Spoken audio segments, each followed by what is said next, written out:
This video is going to go over how to mark the company off, the difference between desktop and cloud. So in STX desktop, you would have gone to Setup, General, Hours, and then selected the date and noted the reason off, and you would have done it day by day. In the STX cloud software, under the navigation menu, then Setup Company, you'll go to Company Days Off, and you'll put in the start date and the end date.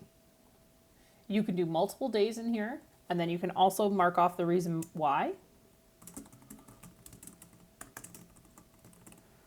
And click Save. And then your line item will be down here at the bottom. You're able to edit it or delete it. It is important to note that in STX Cloud, we do not have regular hours for the company.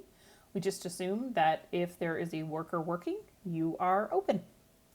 Thank you for watching.